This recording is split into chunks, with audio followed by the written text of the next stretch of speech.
तो BTTH के एक और मजेदार से एपिसोड में आपका स्वागत है। जैसा कि हमने पिछले एपिसोड में देखा कि जियान के साथ साथ बाकी के सभी लोग भी उस बॉडी सत्ता बॉडी ट्रांसफॉर्मेशन सलाइवा के पीछे पागल हो रखे थे। लेकिन स्टोरी में ट्विस्ट तब आया जब यहाँ पे हॉल ऑफ सोल की भी एंट्री हो जाती है। यार ये एपिसोड शुरू करने से पहले जो लोग यहाँ पे पहली बार आए हो और अगर आपको स्टोरी समझ में नहीं आ रही है तो आप इससे पहले आने वाले BTTH नोवेल के एपिसोड्स को चेक कर सकते हो। तो एपिसोड की शुरुआत होती है मॉर्निंग से और अब ये ब्लैक एम्पर सिटी जो कि रात को पूरी तरीके से शांत हो गई थी, इस समय हम यहाँ पे कविता शोर को सुन सकते हैं। और आज तो कल से भी ज्यादा एक्सपर्ट्स बाहर से यहाँ पे इकट्ठे होते जा रहे थे। और हम यहाँ पे ये भी कह सकते हैं कि इस लार्ज स्केल ऑक्शन ने बहुत ही ज्यादा खतरनाक लेवल का अट्रैक्शन क्रिएट किया था, जो कि ब्लैक कॉर्नर रीजन के पिछले 100 साल में कभी नहीं हुआ। क्योंकि यहाँ पे तो कई ऐसे एक्सपर्ट्स भी आ रहे थे जिनने कई सालों से अपना मुंह नहीं दिखाया है। और ये सब ब्लैक एम्पर सेक्ट की उस बोधिसत्व बॉडी ट्रांसफॉर्मेशन सलाइवा की एडवर्टाइजमेंट की वजह से हो पाया। अब भले ही ब्लैक एम्पर सिटी का माहौल अभी थोड़ा सा साइलेंट लग रहा हो, लेकिन ये एक तूफान से पहले आने की शांति थी। और इस बारे में एक्सपीरियंस लोगों को पहले ही मालूम पड़ गया था, क्योंकि जैसे ये ऑक्शन खत्म होता है तो उस बोधिसत्व बॉडी ट्रांसफॉर्मेशन सलाइवा के पीछे बहुत ही बड़ी बैटल शुरू होने वाली है, जो कि शायद पिछले कई सालों में नहीं देखी गई। तभी हमारा ध्यान जाता है जियान पे। जियान अभी अपनी आंखें बंद करके अपने बेड पे बैठा हुआ था और एक रात के रेस्ट के बाद जियान की कंडीशन उसकी पीक पे पहुंच चुकी थी। हम जियान के चारों तरफ एक द्विगी के वॉर्टेक्स को देख सकते हैं और इस समय जियान भी अपनी बॉडी को इतनी ज्यादा पावरफुल फील कर रहा था कि अगर कोई चीज उसके सामने आए तो वो उसे आराम से डिस्ट्रॉय कर सकता है। खैर अपनी ट्रेनिंग को फिनिश करके जियान अपने रूम से बाहर आता है, जहाँ पे लिविंग रूम में लिटिल फेरी डॉक्टर और जिया बैठे हुए थे। लिटिल फेरी डॉक्टर भी जियान के इस पावरफुल द्विगी को सेंस कर लेती है। वो कहती है कि तुम पिल्स को रिफाइन करना कब शुरू करने वाले हो, क्योंकि लिटिल फेरी डॉक्टर को पता था कि जियान पिल रिफाइनिंग के लिए ये रिकूपरेशन कर रहा था। लिटिल फेरी डॉक्टर की बात सुन के जियान के फेस पे एक सीरियस एक्सप्रेशन आ गया था। वो कहता है कि मैं तुरंत ही स्टार्ट करता हूँ और तुम दोनों को मुझे प्रोटेक्ट करना होगा और इस चीज का ध्यान रखना कि कोई भी मुझे डिस्टर्ब बिल्कुल न कर पाए, क्योंकि जो पिल्स मैं इस बार रिफाइन कर रहा हूँ वो बिल्कुल भी ऑर्डिनरी नहीं है। और जब मेरी पिल फॉर्म होगी तो ऐसा भी हो सकता है कि कोई थंडर टेबुलेशन वगैरह का सामना करना पड़े, जो कि कई लोगों का ध्यान अपनी तरफ खींच सकता है। क्योंकि इस ब्लैक एम्पर सिटी में बहुत सारे एक्सपर्ट्स इकट्ठे हुए हैं और उन सब के सेंसेस से ये सब छिपाना बहुत ही डिफिकल्ट चीज है। अब जियान के इतने सीरियस एक्सप्रेशन को देख के हमारी लिटिल फेरी डॉक्टर भी सीरियस हो गई थी। हम उसे हाँ बोलते हुए देखते हैं और इन इंस्ट्रक्शंस के बाद जियान उस पिल रिफाइनिंग चैम्बर के पास जाने लगता है। तभी हमें एक डोर पे नॉकिंग का साउंड सुनाई देता है। ये साउंड सुन के जियान का ग्रुप थोड़ा सा स्टार्टल्ड हो गया था, क्योंकि यहाँ पे नई प्रॉब्लम्स का आना कोई बड़ी बात नहीं है। और दूसरा रीजन ये था कि जियान किसी से भी बिल्कुल फेमिलियर नहीं था, तो आखिर इस समय इनसे मिलने के लिए कौन आ सकता है। खैर इस डाउट को कैरी करते हुए जियान आगे की तरफ बढ़ने लगता है और जब जियान डोर को खोलता है तो हम देखते हैं एक लॉन्डे को जिसने सफेद कलर के कपड़े पहन रखे थे। ऑफ कोर्स ये ब्लैक एम्पर सेक्ट का जूनियर यंग मास्टर था, जिसका नाम था मोया। जब जियान गेट खोलता है तो मोया के फेस पे एक स्माइल आ गई थी। वो अपने दोनों हाथ कप करके कहता है कि ब्रदर यानशाओ, मैंने कल जो तुम्हारे मैटर में इंटरवीन किया मैं उसके लिए माफी चाहता हूँ और इसके कंपनसेशन में मैं तुम लोगों को यहाँ का एक टूर देना चाहता हूँ और अगर तुम्हें कहीं जाने की जरूरत है तो तुम वो ही मुझे बता सकते हो। ये सुन के जियान के फेस पे एक स्ट्रेंज एक्सप्रेशन आ गया था। जियान समझ गया था कि ये बंदा लिटिल फेरी डॉक्टर के बारे में ही सोच रहा है, क्योंकि भले ही मोया इन तीनों को इन्वाइट कर रहा हो लेकिन इसकी मेन इंटेंशन तो लिटिल फेरी डॉक्टर की थी। जियान अपना सिर हिलाते हुए कहता है कि आई एम सॉरी आज मैं, और जियान बस इतना ही कह पाया था तभी उसके पीछे से एक छोटी सी फिगर फ्लैश होती है और हम देखते हैं हमारी जिया को पूरी ताकत से एक फिस्ट को स्मैश करते हुए। लेकिन जियान भी इस बार हमारी जिया को रोकता नहीं है, क्योंकि जियान भी मोया को लेकर थोड़ा सा कंसर्न था। अब क्योंकि ये बंदा इतनी जल्दी दो हुआंग पे पहुंच चुका है तो जियान भी इसकी स्किल्स को देखना चाहता था। जब जिया इस तरीके से स्नीक अटैक करती है तो हम देखते हैं मोया के एक्सप्रेशन को चेंज होते हुए, क्योंकि दो हुआंग रैंक के अंदर कोई भी जिया की स्ट्रेंथ को बिल्कुल हल्के में नहीं ले सकता है। इस वजह से एक सीरियस एक्सप्रेशन के साथ वो अपनी आर्म को कर्ल करता है और ये ऑफ कोर्स कल वाली स्किल थी जो मोया ने उस हॉल में दिखाई थी। इस समय वो अपने हाथों से जिया की फिस्ट को पकड़ने की कोशिश करता है, जिसके बाद हम देखते हैं उसके हाथों को रोटेट होते हुए और इस रोटेशन की वजह से जिया के फिस्ट की फोर्स काफी ज्यादा कम हो जाती है। पर हमारी जिया ने भी इस बार पूरी तैयारी करके हमला किया था, क्योंकि इस स्किल को वो तुरंत ही रिकॉग्नाइज कर लेती है। हम देखते हैं जिया को अपने फिस्ट को क्लेंच करते हुए और हम देखते हैं उसके फिस्ट के अराउंड में एक पर्पल ग्लो को, और इसके बाद वो दोबारा से मोया की तरफ अपने फिस्ट को स्मैश कर देती है। अब जिया की इतनी भयंकर फिस्ट कंट्रोल को देख के मोया भी चौंक गया था। हम देखते हैं उसकी बॉडी को इल्यूजनरी होकर थोड़ा सा पीछे जाते हुए, लेकिन जब मोया पीछे की तरफ रिट्रीट कर रहा था तभी अचानक से जिया की वो फिस्ट ओपन हो जाती है और हम देखते हैं उसके हाथ से वो फ्राइटनिंग फोर्स को निकलते हुए, जो कि काफी ज्यादा अमाउंट में हवा को सप्रेस कर लेती है और ये फुटबॉल शेप का अटैक सीधा मोया की बॉडी में जा टकराता है, जिससे सुनाई देता है एक बैंग वाला साउंड। और इस एयर एक्सप्लोजन की वजह से मोया को कई कदम पीछे लेते हुए देखते हैं, जिसके बाद वो जैसे तैसे अपनी बॉडी को स्टेबलाइज करता है। पर अब तक उसकी वो सफेद ड्रेस कई जगहों से फट चुकी थी। तभी हमारा ध्यान जाता है जियान पे, जिसने अपनी आंखें नैरो कर ली थी, क्योंकि उसने इस एक्सचेंज को पूरी ध्यान से देखा था। जब जिया का वो अटैक मोया के ऊपर टकराता है तभी मोया के स्किन के ऊपर एक स्ट्रेंज एनर्जी की लेयर अपीयर होती है, जिसने उस बबल की पूरी फोर्स को सॉल्व कर लिया था। क्योंकि अगर ऐसा नहीं होता तो हमारी जिया के पंच से सिर्फ उसके कपड़े नहीं फटते बल्कि फटती उसकी, तुम समझते ही हो। अब खैर इतना सब होने के बाद जियान जिया के ऊपर चिल्लाता है, वो कहता है जिया वापस आओ। पर हमारी जिया तो यहाँ पे बिल्कुल भी सेटिस्फाइड नहीं लग रही थी। हम देखते हैं उसे मोया को अपनी तीखी नजरों से देखते हुए,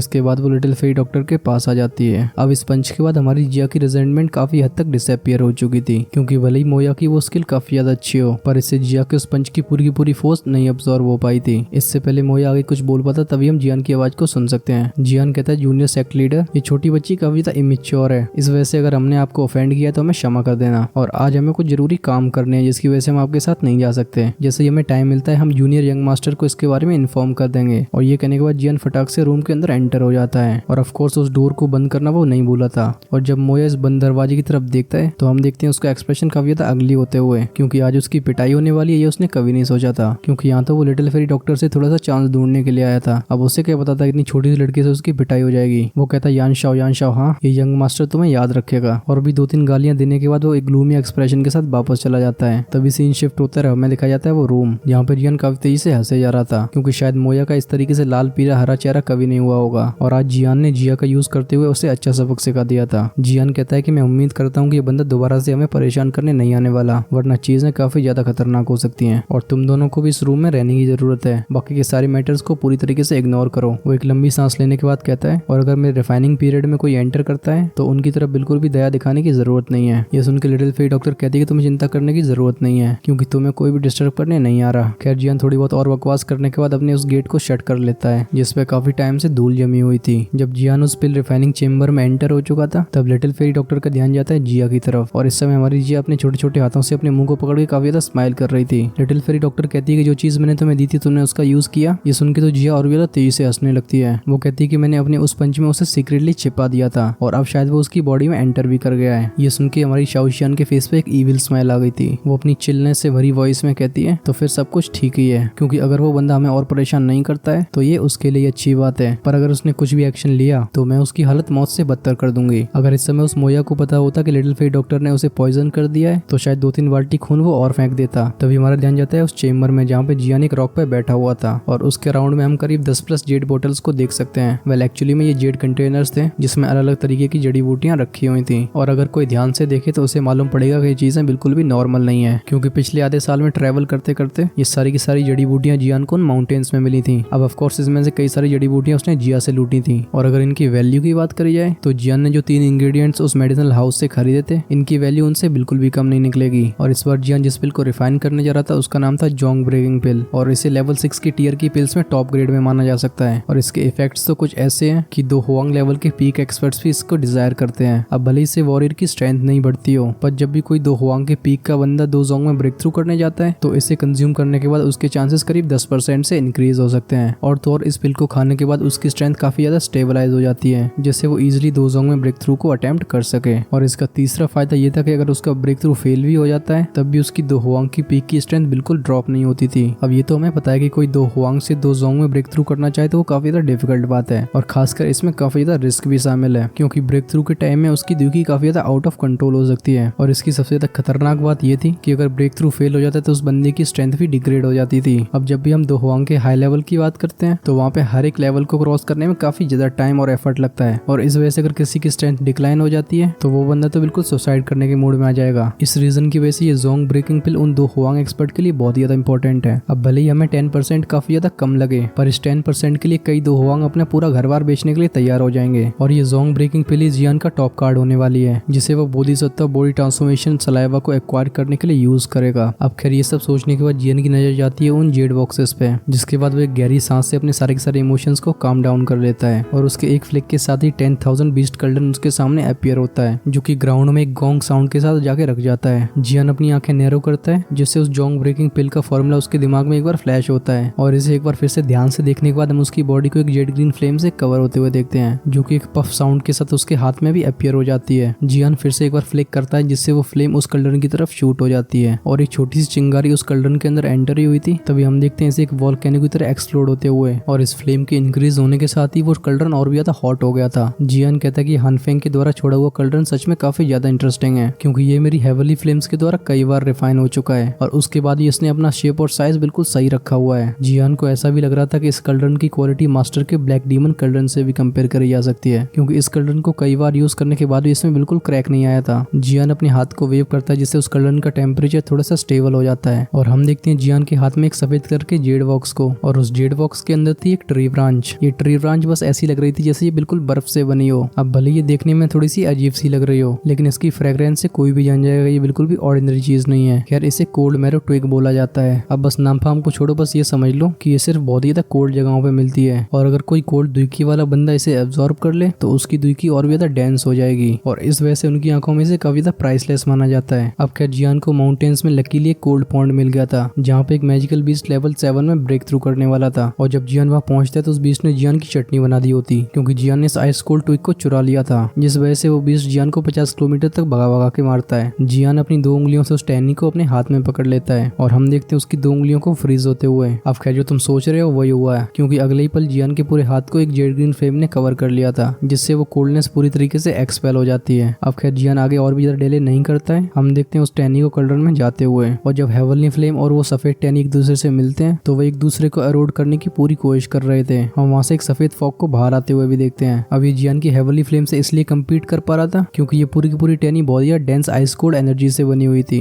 जो कि कई हजारों सालों से इकट्ठी हुई थी। जियान कहता है सच में ये काफी ज्यादा वैल्यूएबल है, और ये डिजर्व करती है कि एक लेवल 7 का बीस्ट इसे प्रोटेक्ट करे। और ये कहने के बाद जियान उस कल्डरन का टेम्परेचर और ज्यादा बढ़ाने लगता है। खैर इतनी खतरनाक टेम्परेचर की वजह से ये जड़ी बूटी और ज्यादा नहीं सह पाती, और हम देखते हैं इसे धीरे धीरे मेल्ट होते हुए। ये देख के जियान भी काफी ज्यादा रिलीफ फील कर रहा था, क्योंकि ये सब उसकी हेवनली फ्लेम्स की वजह से था, वरना अगर किसी नॉर्मल फ्लेम से इसे रिफाइन करना चाहूँ तो बस इसकी रिफाइनमेंट प्रोसेस में 1 से 2 दिन लग जाते, और इससे जियान का टाइम वेस्ट ही नहीं होता बल्कि उसकी दुखी भी काफी ज्यादा वेस्ट होती। अब खैर ये प्रोसेस 1 घंटे के लिए चलती रहती है, जिसके बाद ये जड़ी बूटी एक सफेद कलर के लिक्विड में चेंज हो गई थी, और जब ये लिक्विड सर्कुलेट होता है तो हम देखते हैं इसके अंदर काफी ज्यादा प्योर एनर्जी को इमिट होते हुए। अब खैर इसके रिफाइनमेंट के बाद जियान आधा घंटा और लगाता है, जिसके बाद हम देखते हैं एक के बाद एक और भी जड़ी बूटियों को उस कल्डरन में जाते हुए, और इसी तरीके से टाइटली सील्ड चेंबर में धीरे धीरे करके टाइम आगे जाने लगता है, और जियान के सामने वो सारे जेड बॉक्सेस भी धीरे धीरे करके खाली होते जा रहे थे। इस समय इस पूरे के पूरे चेंबर में काफी ज्यादा अच्छी फ्रेग्रेंस फैल रखी थी, जिसे देख के किसी बीमार इंसान की भी तबीयत खुश हो जाए। पर जैसे जैसे ये प्रोसेस आगे बढ़ता जाता है हम जियान के एक्सप्रेशन को और ज्यादा सीरियस होते हुए देखते हैं, क्योंकि जियान को अपने एक्सपीरियंस से पता था कि एंड में उसे सबसे ज्यादा ट्रबल का सामना करना पड़ता है, क्योंकि हम यहाँ पे ये भी कह सकते हैं कि ये जोंग ब्रेकिंग पिल जियान की अब तक की सबसे ज्यादा हाईएस्ट लेवल की पिल है, और इस वजह से इसे रिफाइन करने के चांसेस भी काफी ज्यादा लो थे, क्योंकि इसे एक लेवल 6 की टॉप ग्रेड की पिल में कंसिडर किया जाता है। अब बस इशू ये था कि इसे कोई दोजोंग यूज नहीं करता, पर इसके बाद भी ये पिल कई बड़े फैक्शंस का ध्यान अट्रैक्ट कर लेती है, क्योंकि अगर कोई दोजोंग इसे ऑब्टेन कर सकता है तो उसके फैक्शन में एक और एलीट दोजोंग के ऐड होने के चांसेस बढ़ जाते हैं। और यहाँ पे हम सीधा एग्जांपल इस ब्लैक एम्पर सेक्ट को ही ले सकते हैं, जो कि अपने सक्सेसर यानी कि मोया को तैयार कर रहा है, और ऐसे फैक्शंस इस पिल को कैसे भी खरीदने के लिए तैयार हो जाएंगे। अब ऑफ कोर्स इस जोंग ब्रेकिंग पिल के लिए जो इंग्रेडिएंट्स की जरूरत पड़ती थी वो भी काफी ज्यादा रेयर इंग्रेडिएंट्स थे। अगर जियान जिया की स्पेशल एबिलिटी पर रिलाई नहीं करता तो शायद उसके लिए भी पॉसिबल नहीं था कितने सारे इंग्रेडिएंट्स को वो एक साथ इकट्ठा कर सके, लेकिन इनके बाद भी इन इंग्रेडिएंट्स के 3 सेट्स ही कंप्लीट हो पाए थे। और अगर इसे सिंपल भाषा में कहा जाए तो जियान के पास बस 3 चांसेस थे, और अगर इन 3 चांसेस में वो इस जोंग ब्रेकिंग पिल को रिफाइन नहीं कर पाता है तो दोबारा उसे कब मौका मिलेगा ये तो किसी को पता नहीं है। अब जियान की रिफाइनिंग एबिलिटीज जिस लेवल पे पहुंच चुकी है, कोई नॉर्मल लेवल 6 की पिल को रिफाइन करने में उसे इतनी ज्यादा दिक्कत नहीं होगी, लेकिन ये पिल बिल्कुल भी ऑर्डिनरी नहीं थी, क्योंकि इसे रिफाइन करने के लिए जियान के 40 से भी कम % के चांसेस थे, और वहीं पे अगर जियान के पास वो हेवनली फ्लेम्स नहीं होती तो फिर तो तुम समझ जाओ कि जियान की क्या हालत होने वाली थी। अब खैर ये सारी की सारी डिटेल्स जियान भी जानता था, इस वजह से वो यहाँ पे बिल्कुल भी गलती के बारे में सोचता भी नहीं है। इस समय जियान का पूरा ध्यान इस कल्डरन पे था, जहाँ वो अपनी पूरी स्पिरिचुअल पावर का यूज करके इन्हें कंप्रेस करने की कोशिश कर रहा था, क्योंकि इतनी सारी जड़ी बूटियों को एक साथ मिलाना बहुत ही ज्यादा खतरनाक चीज है। तभी जब ये जड़ी बूटियां एक दूसरे में कांटेक्ट करती हैं हमें सुनाई देता है एक पफ साउंड, और इससे वो बड़ी मुश्किल से रिफाइन करी हुई इंग्रेडिएंट में से आधे इंग्रेडिएंट्स पूरी तरीके से डिस्ट्रॉय हो जाते हैं। ये देख के जियान अपना सिर हिलाने लगता है। वो कहता है ये तो मेरे साथ हमेशा होता है, क्योंकि जब भी मैं पहली बार रिफाइन करने के लिए जाता हूँ तो ऐसा बहुत कम होता है कि प्रोसेस बिल्कुल स्मूथ जाए। हम देखते हैं जियान को एक गहरी सोच में, जहाँ पे वो इस फिनोमेना को काफी ध्यान से एनालाइज करने की कोशिश कर रहा था। अब आई नो तो मैं यहाँ पे चीजें थोड़ी सी बोरिंग लग सकती हैं, तो चलो मैं भी थोड़ा सा शॉर्ट में कर देता हूँ। अब ऑफ कोर्स यहाँ पे एक बार चीजें फेल हो गई तो जियान को दोबारा कोशिश करनी थी। अब पहले जड़ी बूटियों को फेल हो जाने के बाद जियान अगले 5-6 घंटे दोबारा से रिफाइनिंग करता है, लेकिन इस बार उसे कोई भी ट्रबल का सामना नहीं करना पड़ता। लेकिन जब ये पिल एम्ब्रियोनिक फॉर्म लेने वाली थी तभी जियान की टेक्निक में थोड़ा सा डेविएशन हो जाता है, और फिर से पूरा का पूरा मामला खराब। और इस समय हमारा जियान खून के आंसू रो रहा था, क्योंकि ये कोई ऐसे इंग्रेडिएंट्स नहीं थे जिसे जियान जब चाहे बाय कर ले। वो अपने हाथ पटकते हुए कहता है कि डैम इट, इसे मैंने काफी ज्यादा अंडर एस्टिमेट कर दिया। खैर वो अपने मुंह से खून को फेंकने ही वाला था, पर वो जैसे तैसे करके खुद को कंट्रोल कर लेता है, और जब वो लास्ट जड़ी बूटियों को बाहर निकाल रहा था तब हम जियान के हाथों को थोड़ा सा कांपते हुए देखते हैं, क्योंकि रिफाइनमेंट अगर इस बार फेल होता है तो जियान को इस जोंग ब्रेकिंग पिल के बारे में भूलना ही होगा। जियान काफी देर तक इस मेडिसिनल कल्डरन को देखता रहता है, जिसके बाद वो एक रिजॉल्व के साथ अपने हाथों को वेव करता है, जिससे दोबारा उसका टेम्परेचर हाई होने लगे। इस समय जियान का एक्सप्रेशन काफी ज्यादा सॉलम था। हम देखते हैं एक के बाद एक मेडिसिनल इंग्रेडिएंट्स को उस कलर में जाते हुए, जिन्हें वो फ्लेम एक ही बार में गपाक कर लेती है। अब जैसे जैसे टाइम और भी आगे जा रहा था, जियान के माथे का वो पसीना और ज्यादा बढ़ता जा रहा था और अब ये प्रोसेस जियान के लिए भी काफी ज्यादा स्ट्रेनियस हो चुकी थी। पर इस बार जियान अपनी पूरी स्पिरिचुअल स्ट्रेंथ को इसमें झोंक देता है और इस रीजन की वजह से अगर उसमें कुछ अनयूजुअल एक्टिविटी होती है तो उसे जियान तुरंत ही डिटेक्ट कर सकता था। अब खैर जियान की ये मेहनत रंग भी लाती है। हम देखते हैं कई इंग्रेडिएंट्स को एक दूसरे में मर्ज होते हुए। अब इस मर्जर प्रोसेस में जियान काफी ज्यादा नर्वस फील कर रहा था, पर जियान के लिए अच्छी बात यह थी कि प्रोसेस स्मूथली निकल जाती है और अब हमें दिखाई देता है एक चमकता हुआ लिक्विड जो कि देखने में काफी ज्यादा गॉर्जियस लग रहा था। पर जब जियान इस लिक्विड को अपनी परसेप्शन से ध्यान से देखता है तो हमें उसके फेस से बिल्कुल भी रिलीफ नहीं दिखाई देती, क्योंकि अब असली प्रोसेस स्टार्ट होने वाला था। हम देखते हैं जियान को और ज्यादा एफर्ट लगा के उस टेम्परेचर को कंट्रोल करते हुए, जिससे वो लिक्विड धीरे धीरे करके सॉलिडिफाई होने लगता है और आधे घंटे बाद ये लिक्विड पूरी तरीके से सॉलिडिफाई हो चुका था। जिसके बाद हमारे सामने थी इस पिल की एम्ब्रियोनिक फॉर्म। बस इसकी जो सरफेस थी वो काफी ज्यादा अनइवन थी, लेकिन ये जियान के लिए कोई भी चिंता की बात नहीं थी और अब जियान के दिल के ऊपर से वो भारी सा पत्थर भी हट गया था,